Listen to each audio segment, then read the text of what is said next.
The Joining the Dots podcast focuses on the many challenges facing education and how different approaches and innovations are needed to meet those challenges. Join co-hosts Matt Jessop and Al Kingsley as they have discussions with innovative educators, business leaders, policymakers, and other stakeholders, and guests looking at transforming the future of education.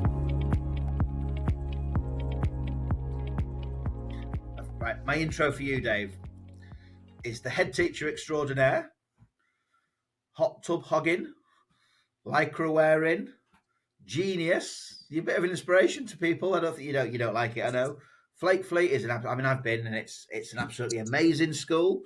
What it does to meet the needs of all the kids, and the staff love working there, and health and safety's gone out the window with your races down the corridor on the chairs and things like that. But put that to one side. Your cafe is quite a community thing, I think, at the moment now, isn't it? For all ages. You took your kids and the families on Britain's Got Talent several times. You cried on live TV, which is a bit embarrassing, mate, to be honest. But I thought I'd mention not embarrassing at all, man. I'm never real men cry, Matt. Real men cry. Every day, some of us. And I think, you got to the final, but you came sixth, I think. So sixth. We came sixth, yeah. Which is brilliant. Just sixth. Still upsets me now. It's out the country. That's quite high. And the thing I want to talk about, your touring visit to New York that's coming up this year, or is it the autumn? Yeah, up in May, yeah. So, and your school and my school and Al's schools and my school and your school are all very, very different. So, Flakefleet, you've got a stupid amount of challenges, really. It looked like lots of areas of the country in terms of all sorts of things. Yeah, it's full on at the minute. Like everybody, the threshold for support is off the scale. I think we've got 25% of our kids are on the SEN register. I think we're up to about 44 EHCPs, and that's everywhere. And it's one of those things where you're very careful about what you say because you don't ever want to sound like you're doing your school down. But it is everybody, and I'm phenomenally proud of the offering that we have and what we do and things like that. But I'm not going to lie, it is tough. And then you throw in the fact that there's nationally a fall in birth rate, so that that last year, this year, next year again, we're almost certainly going to lose. You got 60 going out, maybe 45 coming in. So you got the pressure of that. And then I think our kids are growing up in a very different world. They spend most of the time online. I think you've got Trump and his right-wing mates setting the tone of the narrative of how it's okay to speak. I mean, we know it's not okay to speak like they do. But I just think it's a very, very, very different world to the one we certainly grew up in. But even 5 years ago, I think it's completely different. And my worry is that this setup that we have in schools, we've always struggled to make it work over the last 20 years, whereas suddenly I feel like everything is accelerated and we need some different solutions. We need to be a hell of a lot more flexible and quick to adapt than we ever have been. But we all know how long some things can take. What do you do about the tech aspect then? Sorry, go on, you go, Al.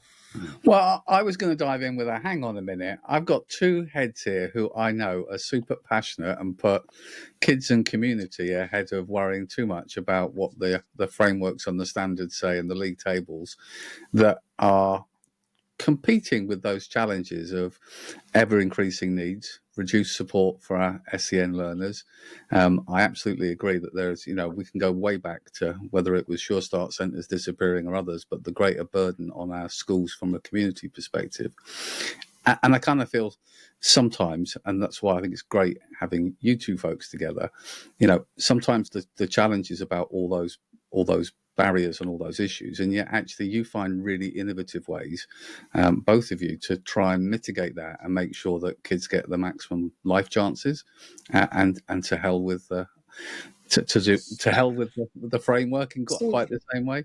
See, I it's funny because I probably come across as to hell with the framework, but it's rubbish. I'm terrified, and the reality is, for a worrier like me, I'm very open about how anxious I get, how much I worry about things, I obsess about things. We will do all of the innovative, exciting stuff that's a little bit out there. I love being a disruptor. Let's get people, encourage people to do things differently. But the reality is, if you don't do the other stuff to a degree, and we have to play the game, then we can't do all of the other stuff because it'll all come crashing down. You'll get external pressures and things going on, I'm really torn with that. That especially when you're in the Ofsted window, the reality is you can have people say, just do what's best for the kids. Yeah, fair enough, we will. But there's always going to be an element of you have to play the game, you have to do certain things to keep the powers that be off your back. Matt might disagree because I know, Matt, No, you don't worry about those kind of things, but I do. I'm terrified all the time, permanently. Even now, I years think off the another phrase, offset, I'm thinking about it. but the phrase "to a degree" is the interesting thing to me because the to a degree, how far you take it, you've got to then match it up with the inspectors you get. Yeah. Because the inspectors, in theory, when they came to us, they're looking for thriving kids was the main thing. And to be fair, that's what they did. They spoke to the kids: "Are you happy? You're thriving?" And all this additional stuff, the enrichment of things, was brilliant. But we still have to tick that box. But that was what 2 years ago. Now I'm at the stage now. I'm thinking the boxes we have to tick, and you reference the last 5 years, and I'm thinking the boxes we have to tick are less and less relevant, and the speed of change. And the fact that in the last few weeks, Facebook and Instagram have stopped doing fact checking, Twitter stopped fact checking. Mm. This naivety that kids have to be 13 plus to use AI, which I'm not against, but the fact that they think kids under 13 aren't using it all. They're all getting the news from social media. So I'm fast going towards the stage where actually the degree to which we meet the Ofsted boxes or tick the Ofsted boxes and the degree to which we should be teaching them how to use AI safely and actually find out what is real, because a lot of these kids will see Trump and they're going to see the nonsense about DEI being part of the. Oh God, the diversity Just was, that plane came down because of diversity. I mean, it makes you physically want to throw up. People It's will appalling. believe him, and kids will see it, and kids will believe him, and you think, well, how do we get round the fact that that's reality? That's not even deep fakes. That's I can't quite. Let me flip it around a different way, folks, because I think, I see it in our schools. It's very easy to say we'd rather have a broader curriculum than worry about 1 point up on the league tables type mindset. But I totally get we're all conscious of that external scrutiny, and we can argue the merits of its validity, but it sits there. So I suppose the bigger question is, how do you find ways to still meet those objectives, but at the same time squeeze in somehow to give a much more diverse and broader opportunity for your learners than perhaps some schools are able to? Is it innovation? Is it luck? Is it, that's the bit that I think people listening are like, okay, we've got these restrictions and limitations, but also you're managing to do things way beyond that.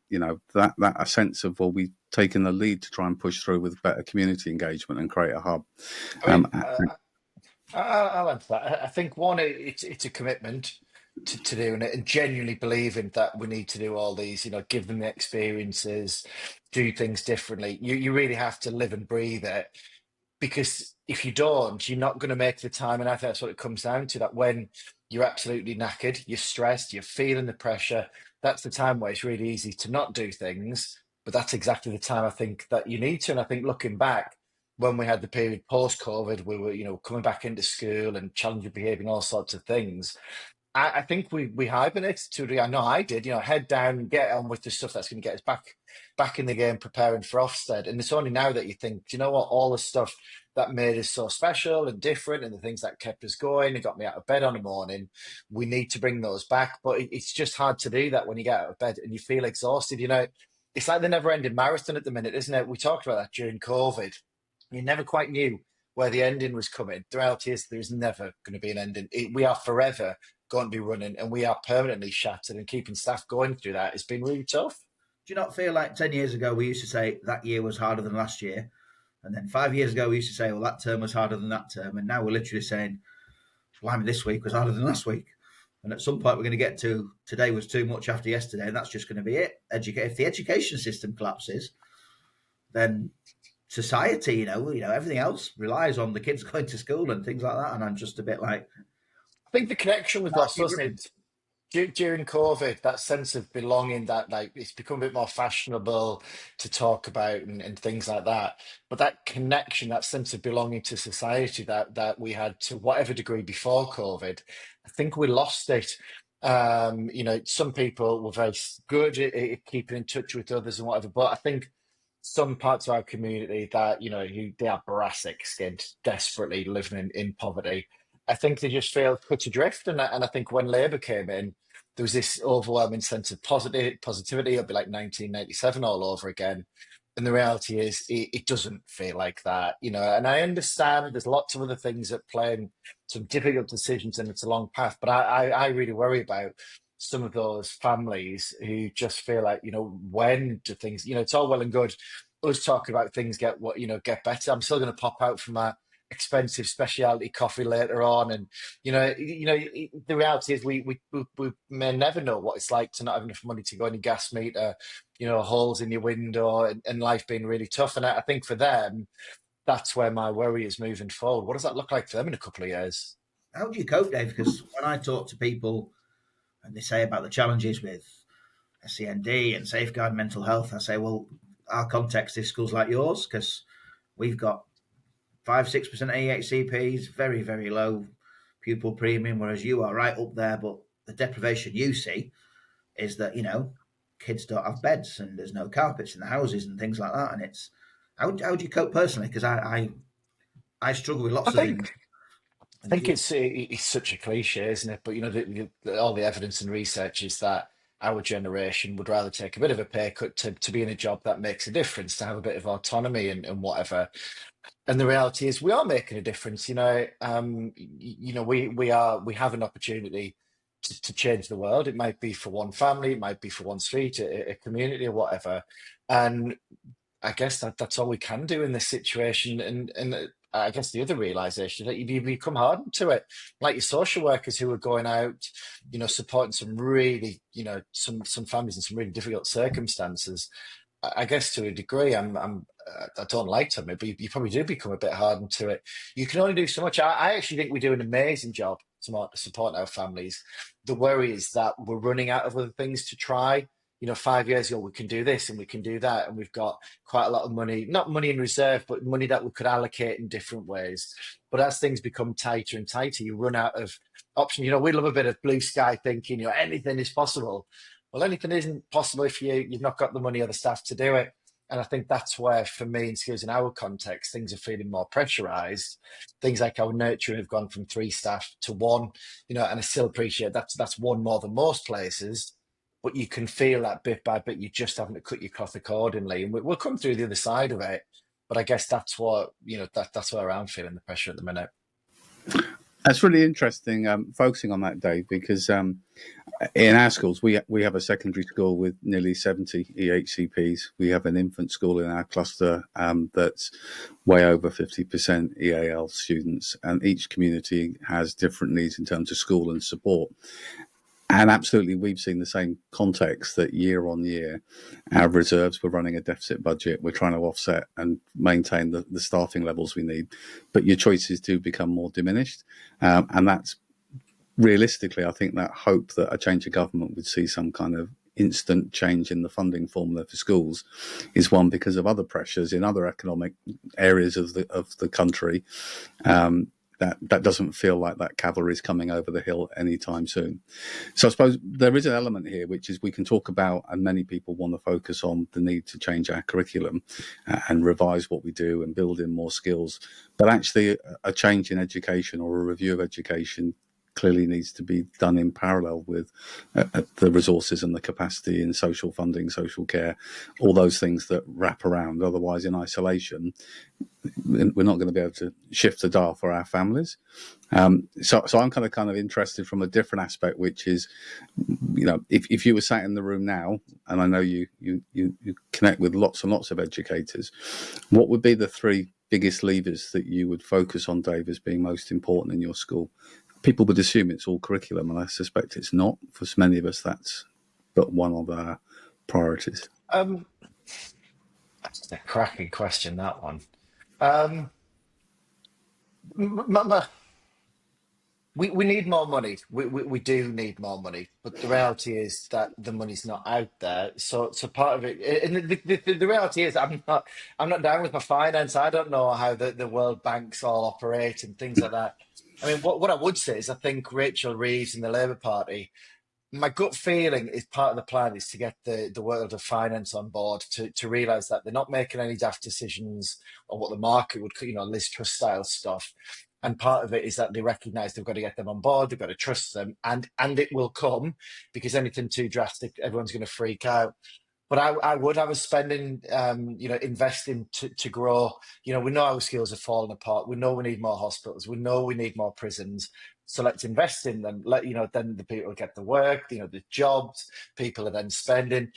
I appreciate that feels like a really simplistic way of looking at it. But unless we address some of the issues that we have now, it's only going to be the judicial system, benefits and things like that picked up further down the line. And I always think pennies saved now will save pounds further down the line. So I guess there's that.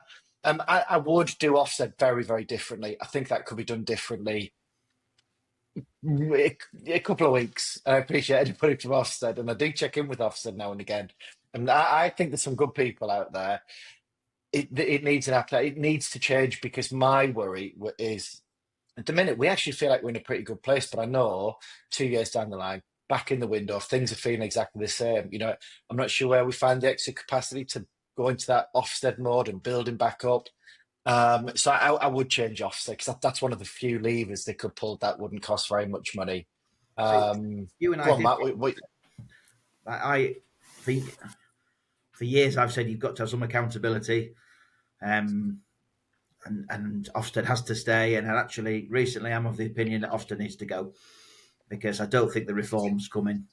And I think the Schools Week article this week, just gone, highlights the fact that it's tweaks, it's Ofsted tweaking things. I don't think the required change is coming. But you met Sir Martin. He came to your school, didn't he? Yeah. And I liked him. I still say it. I liked him. He got us. I mean, you're laughing, but I didn't. I'm kind of half tempted to send a cheeky email saying, right, you said you'd have a beer with me. Let's make it happen. The bit that I can't understand is when he came in, he got it. I mean, he saw the kids climbing on the tables. We told him about the biting. We genuinely didn't do anything different. This is some of the issues that we're having. He saw, a number of children who should be in special needs provision. It's not out there, so we've since opened 2 special needs units since he's been in. I think he does get it. Some of the other people that I've met, they do get it, and my worry all along is that there's something else at play. There's either somebody, a few people from the old guard, clinging on, giving bad advice. I don't know what it is. It's an institution. It's not my world. It's a bit like working with councils. I'm fortunate. I have a really good relationship with our councils, but the politics comes into it. And there's just something, we all know that it needs to change. We all know. That's why I say I think it needs to go, because it seems like there's a whole body of people somewhere that are determined to just maintain the status quo. He didn't pull any punches. He knew it. He came in. He did have some of the ideas about. This was really early on. He threw out there about what would it be better if you got the phone call on the Monday. That's it. That came in a couple of months later. I mean, one of the things that I liked, which I don't think we've particularly seen a huge amount of, is looking at more local data. As in, it's all well and good comparing our school to the English average. Well, actually, yes, it's better compared to the Lancashire average. What about comparing it to the Fleetwood average and looking at that data? Because what he said is, would you feel better going into an Ofsted with better data? And all the SLT went, yeah, of course we would. So he does get it. Honestly, Matt, I swear it. I'll tag him in it. If you're watching, Matt, I want that beer with you now. I want to know what's really going on. And that's that. Go on. I was going to say, Dave, it's an interesting strand there. And I think there has been some change. But if I put my hat on, sitting on the DFE, what was the Head Teachers Board Advisory Board for my region, I think when the government made a push, and we're looking over the last 10 years with the academisation process, one of the very helpful outcomes from the Ofsted assessments was double RIs being accelerated into the academy system. And I think some people definitely felt that it was actually helpful to have this very clumsy measure, because it allowed that kind of broad brush. You need to move, you need to find a sponsor academy, you need to transfer across. What's happened with the government change is, I think you see the government change, but you don't see those civil servants changing. And I think there's always been a perception that any conversation around revising Ofsted is people don't want to have their work marked by somebody who doesn't get them. Yet all the conversations from education seem to be, if we had clustered peer reviews, if we were talking about things in a local context, if it was a collection of peers sitting down together, they would be able to be much more challenging, much more supportive. They'd be able to share insights that made the process actually constructive. In the US, they have an annual, or it's biannual, they have their NAEP ratings, which is a similar kind of clumsy broad brush about how schools are performing based on league tables. But there's one difference, which is if you're identified as being an underperforming school, the outcome of that is not just a badge, but it's actually additional funding. And I think that's also a very kind of sensitive, but one that isn't identified, which is if you identify a school has got challenges in areas for development, if you don't give them the funding and the tools, why should you be surprised if that can't be mitigated in all cases? It's not always about money. But you raised the point about funding. And I thought, well, in our trust, if we suddenly went from $5 and a bit grand to $8 funding per head on all of our students, we'd still have the same problem getting enough educational psychologists in the area. We'd still have a problem accessing the support we needed from the LA. Sitting on our SEND board in the region, we still have the same problem that what used to be 10 weeks is now 10 months for getting complex assessments for some of our children's needs without local health services. And so it's almost like the money in the school isn't going to shift all those levers unless in parallel, as you've alluded to, Dave, you kind of look root and branch and say we need to fund the broader social systems so that we've got those joined up. So I kind of feel like they all go full circle in that sense. But Ofsted's an interesting one. I dived in because I was very aware that Matt could have just had one of those moments when this blood vessel comes out of his forehead and then he talks for about 2 hours on his views. But it clearly is contentious, and yet it doesn't feel like the big listened in all the right places. You and I were talking before, weren't we? All we need is peer review, somebody from the local authority or Ofsted, and a head teacher locally meet termly to review each other's schools, and every 3 years come do a formal inspection, like Ested in Wales. That's all we need to do. That's all Ofsted need to do. But they're sticking with the whole framework as it is, and it doesn't work. It's not going to work. That was very measured of you, Matthew. I'll give me a pep talk before we came on live. So, Dave, tell us the impact of the social hub that you've been building and developing.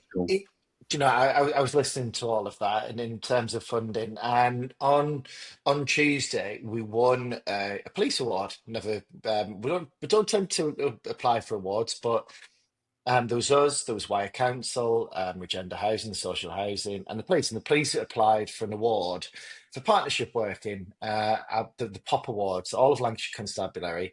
Genuinely didn't realise it was quite such a big deal. We won our category, which meant that we then had to go up against all the other categories, of all the other 6 ones across all of Lancashire, massive area.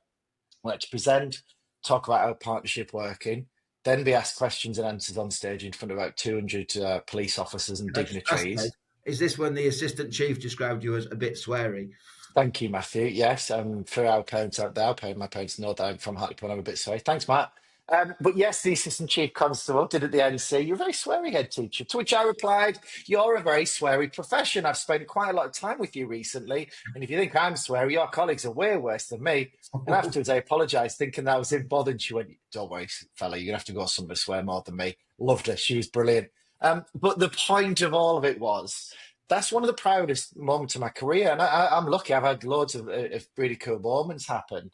But that was recognition of the partnership working. The reality is, 2 years ago, the crime within 1 square mile, I think it's even 1 square kilometre of Fleetwood, the crime was off the scale. There was 4 OCGs operating.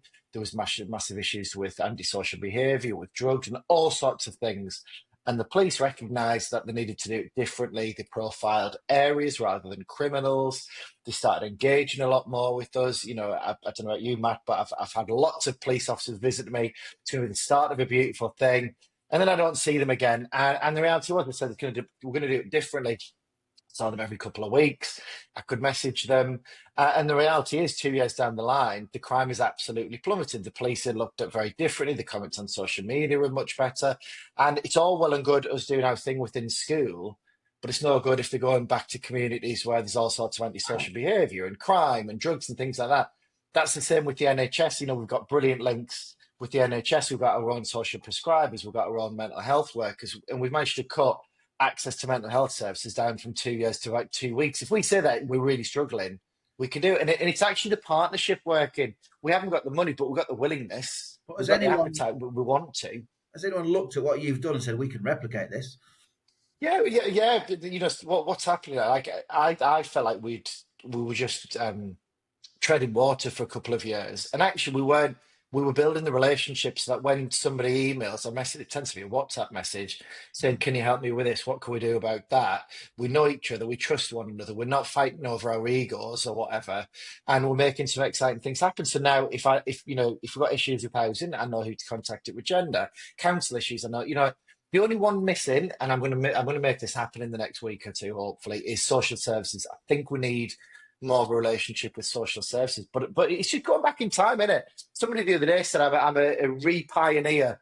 We're only going back to what we all used to do, community engagement. What was it?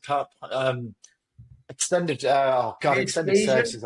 You what? Community cohesion, was it called for a while? No, not community. There was another one, wasn't it? Where basically working with community. It's making a big difference. And what we're really looking at, we've got a community coffee shop. Matt's been in it. Where it's brilliant, lovely coffee, lovely food, lovely environment. Don't think it'd feel like a place in Brighton or the Northern Quarter. It's meant to feel dead chilled out, cool because it's not trying to be cool. It's a warm space. People can spend hours in there. They can And just it's drop busy, in for isn't it? meetings. You are? It's busy all the time. Yeah, Different it's age busy. So groups, like yesterday, a guy I know met with colleagues from the NHS, and then the next thing you know, we're having a big conversation about what we could do together. Just it's like almost like those old school water cooler moments. But it is making a difference. It's helping address loneliness. We can help. We had a jobs fair. 13 people got into jobs a couple of months back. We're trying to help and support with the stuff that goes on in an evening, on a weekend, in the holidays, because I genuinely believe that that's where the biggest wins to be had. We're smashing it in school. We are. I'm not going to pretend otherwise. You're a We sure are. The start relational centre, aren't approach, you? open play, everything. It's You're working. You're like a sure start centre on a new level. Yeah. Done. I always think of the amount of times that you'll go to a really horrible little room where it's magnolia with dodgy coloured carpet. They're just I dig crap. at my school, Dave. No. Most people got magnolia walls, Matt. We've got white. It's not that far off. But it's places that people feel valued, that they want to come along to. They want to, when we do parenting classes, they come into what is essentially quite a nice, swanky coffee shop. They want to be there, as opposed to some dilapidated NHS building or council building or whatever that just feels unloved, uncared for. It's just a different way of doing it. It's not been easy, but it's definitely worth it. We're still, if 10 is the ultimate journey, we're only at 5 or 6. We're very much at the early stages of it, but is it working? Yeah, Are you 100%. still looking at a chain of coffee shops that's opening a second one? No, not at the minute. No, not at the minute. Further down the line, maybe, but we've reined it in. Let's smash this properly. Let's do this one properly. And then, I am guilty of thinking of running before I've actually learned to walk properly. So no, let's do this one properly. So it's really exciting. I mean, what you do though is your school is such an important part of that area, doing things way above what it should have to do. But if you didn't do it, you just think, what would it be like for the kids and the families? And it's Do I often think, I went to church as a kid, 35 years ago or whatever. And I don't know whether in a way we're replicating what the church might have done. No, but genuinely, if you think back to like 50 years ago, churches were way more attended. You'd go along to your Christmas fairs and things. And I think that is all, and I've been head of a church school. Some churches are still very good at being at the centre of the communities, but unfortunately, I think we've lost that. And I think there's a place, in most towns between the skills, you can impact across most of that area. And I think there's a place for it. And yes, you're right, we shouldn't have to do it. But if we don't, who is? Because it's not out there. I mean, we had a PTFA meeting yesterday. There must have been 15, 20 people turned up. And we were just talking about the fact that, there's no money out there, but what can we do together? We'll do the litter picking. We'll get the coffee shop open, with volunteers on a weekend and whatever. There are lots of people who want to make a difference, who want to do kind deeds. We got brilliant at that during COVID. Let's just give people the opportunity to make a difference. You feel good about it, don't you? So here's a suggestion, folks. Given that impact and community, I love the bit with the link to from a faith perspective, because I absolutely agree that was often the heart of the community, and we all like to feel we're part of something. I mean, sometimes it goes a bit off the rails, and you end up like Matt, a Liverpool fan. But more broadly, we all like to be part of a team or a tribe. We have our pupil premium and we have our sports premium. Do you think the government should be thinking about, well, we don't have Sure Start centres, but maybe we should have community premium as a funding to schools to let schools like you do what you're doing and actually be part of that cohesion for communities? What Dave was saying, the link to the churches, is spot on, because I've had the same conversations about, we talk about a network of charging points across the country. What has every village and town and city got? It's got schools. So if it was a community hub, what has every village and town and city got? It's got schools. So a community premium would be amazing, wouldn't it? I think it's an amazing idea. If I'm honest, the worry, I suppose you could appoint people. I think the worry is that when people are tired and stressed and overwhelmed and got so much going on, it's having a genuine appetite for that kind of thing, because we're all so different. Somebody asked the other day, is part of the success of what you've had going on, like my energy or the other people on the stage, our energy. And I don't think it necessarily is that. I actually think there's loads of people with energy out there. It's given them the opportunity or the vehicle to get involved. And some people will come along, and if it's not for them, well, they'll fall by the wayside, and that's fine. But what we're finding is our meetings are a good laugh. We know that we're making a difference, and year by year we're just adding to it. I think, yes, maybe you need that seed of something at the beginning. There's probably a tipping point where if you've got three people and whatever. So I think part of it does come down to having a person or a group of people who genuinely are up for it and get it and want to make a difference. But I think there's loads of them out there. We definitely saw that during COVID. I think education's held up by them. Yeah, There's more in education than any absolutely. sector. But that would have been the same in the church. If you think back to, like, I did go, I said, I don't know if you two went to church, but there would always be that family or a couple of people that would keep it going and go the extra mile and set the Still the flowers up. same. And yeah. Um, What I about think I'm looking at my little counter here and our timings for our next episode. So it kind of feels like we're coming to the close of our sermon today, just tying in that theme. I'm going to give Matt just kind of last words, and then I think, if you wouldn't mind, Dave, just also share, if anyone's listening, if they want to get in contact with you or find out more about what you're doing, because the beauty of what we try and do on our podcast sessions is just signpost great people who we know will share their insights and support. I mean, so Dave, I want to ask about New York.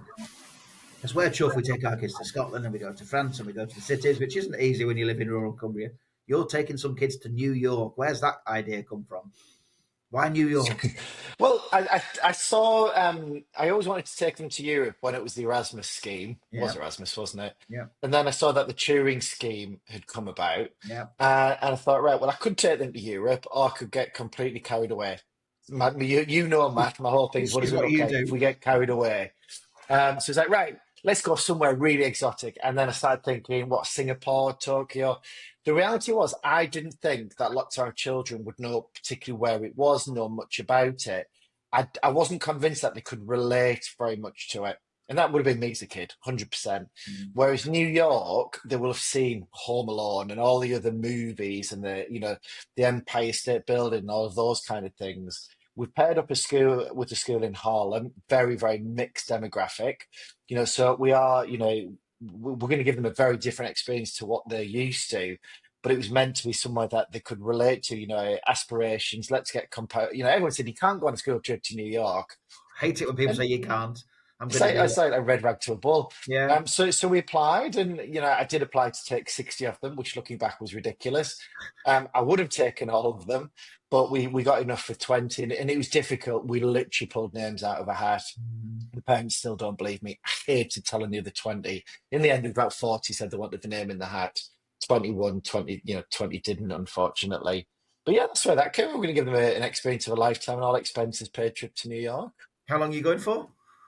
4 nights. 4 nights. So you're going to try and squeeze in the school partnership and we'll do school every morning and lunch, and then take them out to see the sights and things like that. Empire State, Statue of Liberty.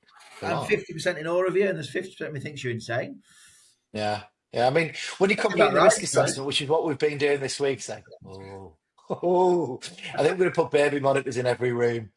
But why not? And do you know Why what? not? What I love about the daft things that we've done at school, staff don't even bat an eyelid now. Neither do the parents, neither the kids. And that's what you want. You know, if we say we're going to do something, we're going to do it. And I don't want, the parents to take the mick and the kids say we can't do that. We don't get that anymore. Yeah, go on then. What, you're going to have cheeky girls on your stage in the summer? Yeah, of course we are. Why not? You want pyrotechnics on the roof? Go for it. You're going to charter a helicopter and land on your field? Why not? Everything break it down, man. Anything's possible. Don't dream, Matt. It's a thing. Absolutely, it's brilliant. You've still not got an alpaca though. I must admit, it did pop up my timeline when we had one in school a couple of years back. I would love an alpaca, but I'm quite happy just coming to meet yours at the moment. Thanks, Dave. Yeah, cheers.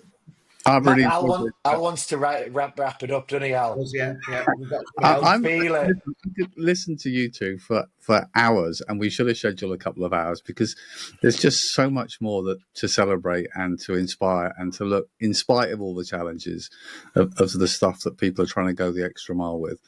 So I do feel bad for cutting you off, but I also feel very aware we've got another guest joining us on a different recording in a couple of minutes. Dave, honestly, it's been a pleasure, and I knew when Matt said I'm going to get Dave on the show, it was going to be something that would fill up our tank with a bit of positivity, as well as reflecting on some of the challenges and the cool stuff you're doing for a community that really I know will get and does get far more value from the You're support as you're good as still Dave. putting. Yeah, Thanks, man. yeah, as official, Dave McPartlin, you're a good one. Thank you for joining us on the show today. No worries, fellas.